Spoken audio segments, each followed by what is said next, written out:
তোমরা যারা পশ্চিমবঙ্গ রাষ্ট্রীয় বিশ্ববিদ্যালয় অর্থাৎ ওয়েস্ট বেঙ্গল স্টেট ইউনিভার্সিটির অন্তর্গত বিভিন্ন কলেজে এবছর 4th সেমিস্টারে বাংলা মেজর সাবজেক্টটি নিয়ে পড়ছো, তোমাদের জন্য এই ভিডিওটি।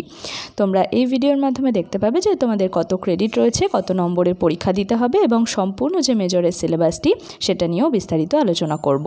তোমাদের মেজরে মোট 4টে পেপার পড়তে হবে। ডিএসসি 4, 5, 6, 7 এইভাবে ভাগ রয়েছে। প্রত্যেকটা পেপারেই 5 করে রয়েছে ক্রেডিট। এবারে আসি মূল সিলেবাসে। মেজর তোমাদের ডিএসসি, এছাড়া রয়েছে মাইনর, এমডিসি, এইসি, এসিসি এবং ভিএসসি। দেখো ডিএস যে 4 কোড রয়েছে বিএনজি ডিএসসি 404T, এই যে সিলেবাসের মূল টপিকটা সেটা হলো বাংলা ভাষার ইতিহাস ও ভাষাতত্ত্ব। পূর্ণমান রয়েছে 50 নম্বরের।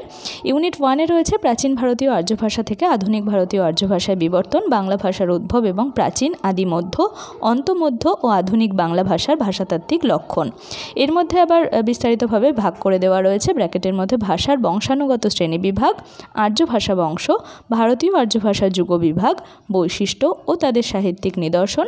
সাহিত্যিক নিদর্শন বলতে সেই ভাষার বৈশিষ্ট্যের সঙ্গে সেই সময়ে ধরো প্রাচীন যুগে চর্যাপদ হয়েছে আবিষ্কার, তারপরে লেখা হয়েছে যে শ্রীকৃষ্ণ কীর্তন, তো কোন সময়ের কোন উদাহরণগুলো রয়েছে, নিদর্শন বলতে সেই উদাহরণ বা দৃষ্টান্তটাকেই বোঝানো হয়।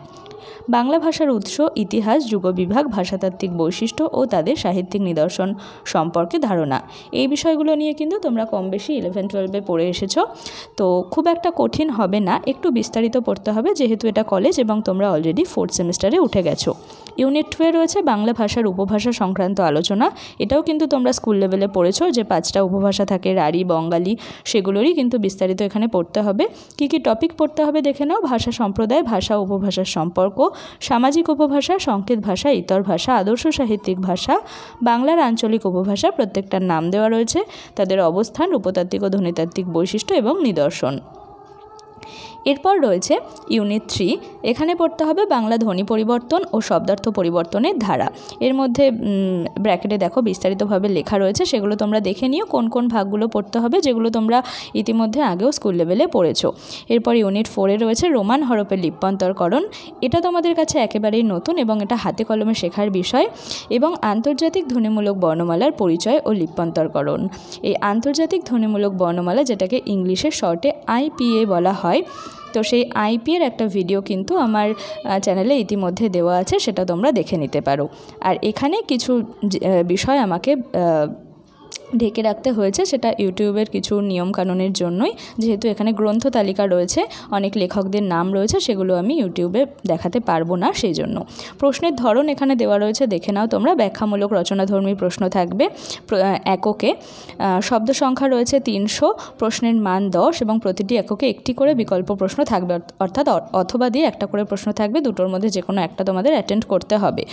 প্রথমে থাকবে 4 × 10 40 নম্বর এবং তারপর থাকবে 5 নম্বরের টিকা বা ব্যাখ্যাধর্মী যে প্রশ্ন, সেখানে থাকবে 2টো লিখতে হবে 10 নম্বর। তো এই হলো 40 + 10 50। এটা তোমরা একটু মন দিয়ে রিডিং পড়ে নিও, তাহলেই বুঝতে পারবে আশা করি। এরপর ডিএস 5, এখানে রয়েছে সাহিত্যের রূপরীতি ও ভারতীয় সাহিত্য তত্ত্ব। পূর্ণমান রয়েছে এখানেও 50। দেখো ইউনিট 1-এ রয়েছে বাংলা কাব্য ও নাটকের রূপভেদ সংক্রান্ত ধারণা। তার মধ্যে কাব্যের রূপভেদ যেমন মহাকাব্য, গীতিকাব্য, তারপর নাটকের রূপভেদ যেমন ট্র্যাজেডি, কমেডি, মেলোড্রামা, অর্থাৎ নাটক কত রকম হয় তার সংজ্ঞা, বৈশিষ্ট্য, উদাহরণ, এগুলো তোমাদেরকে পড়তে হবে। ইউনিট 2-তে রয়েছে বাংলা প্রবন্ধ, নিবন্ধ, কথা সাহিত্যের রূপভেদ সংক্রান্ত ধারণা। এরপর ইউনিট 3-তে রয়েছে অতুল চন্দ্র গুপ্তের কাব্য জিজ্ঞাসা, যার মধ্যে মূল টপিক হচ্ছে ধ্বনি, রস, এছাড়াও কথা, ফল, পরিশিষ্ট সাহিত্য, এই বিষয়গুলো তোমাদেরকে পড়তে হবে। এগুলো কিন্তু খুব বিস্তারিতভাবে পড়ার বিষয়, শুধুমাত্র নোট মুখস্থ করলে এখানে হয় না, একদম খুঁটিয়ে বিষয়গুলোকে আগে বুঝতে হবে। ইউনিট 4-এ রয়েছে রবীন্দ্রনাথ ঠাকুরের সাহিত্য, তার মধ্যে নির্বাচিত প্রবন্ধ রয়েছে। কী কী প্রবন্ধ আছে সেটা তোমাদের নিচে লেখা রয়েছে। প্রশ্নের ধরনও একই রকম এখানে দেওয়া আছে। এরপর ডিএস 6, ইউনিট 1-এ আছে ছন্দ, সেখানে ছন্দের মধ্যে যেগুলো তোমাদেরকে পড়তে হবে যেমন সংজ্ঞা, বৈশিষ্ট্য, উদাহরণ এবং ছন্দ নির্ণয় কিভাবে পড়তে হয়, এবং ছন্দ শেখার জন্য যে বিষয়গুলো মূলত দরকার, মাত্রা, অক্ষর, পর্বভাগ, এই বিষয়গুলো প্রত্যেকটা কিন্তু খুঁটিনাটি বিষয় পড়তে হবে। ইউনিট 2-এ রয়েছে মিশ্র কলাবৃত্ত, কলাবৃত্ত, দলবৃত্ত, ছন্দরীতি ও তাদের প্রকারভেদ, অর্থাৎ এগুলোরও সংজ্ঞা, বৈশিষ্ট্য, নামকরণের যে বৈচিত্র্য, সেই বিষয়গুলো। এই 3টে কিন্তু ছন্দের মূল ভাগ, এই 3টে খুব মন দিয়ে পড়বে। ইউনিট 3-তে রয়েছে বাংলা ছন্দের মুক্তি ও বাংলা ছন্দ চর্চার ইতিহাস সম্পর্কে ধারণা। এখানে অনেক কবিদের নাম রয়েছে, তাদের যে তারা যেভাবে ছন্দচর্চা করেছেন তার ইতিহাসটা তোমাদের পড়তে হবে। ইউনিট 4-এ রয়েছে বাংলা ছন্দলিপি প্রণয়ন, অর্থাৎ তোমাদেরকে কবিতার লাইন তুলে দেওয়া হবে, তোমাদেরকে সেটা হাতে কলমে করে দেখাতে হবে ছন্দ নির্ণয়টা, এবং শেষ অবধি সেটা কোন ছন্দ হচ্ছে সেই নামটা তোমাদের লিখতে হবে। এরপর দেখো রয়েছে প্রশ্নের ধরন, সেটাও একই রকম, দেখে নিও। DS 7-এ রয়েছে বাংলা কাব্য ও কবিতা। এর মধ্যে ইউনিট 1-এ মাইকেল মধুসূদন দত্তের মেঘনাদ বধ কাব্য, প্রথম থেকে ষষ্ঠ সর্গ অবধি। তো মেঘনাদ বধ কাব্য নিয়ে আমার চ্যানেলে ইতিমধ্যে ভিডিও আপলোড করা আছে। তোমরা সেকেন্ড সেমিস্টার কল্যাণী ইউনিভার্সিটির যে প্লেলিস্ট সেখানে গেলে কিন্তু পাবে, কারণ সেকেন্ড সেমিস্টারের ছিল কল্যাণীতে। তো তোমরা সেখানে গেলে মেঘনাদ বধের বিস্তারিত ভিডিও কিন্তু পেয়ে যাবে। রবীন্দ্রনাথ ঠাকুরের সঞ্চয়িতা রয়েছে, তার মধ্যে মানসী, মেঘদূত, সোনার তরীর মধ্যে রয়েছে যেতে নাহি দিব।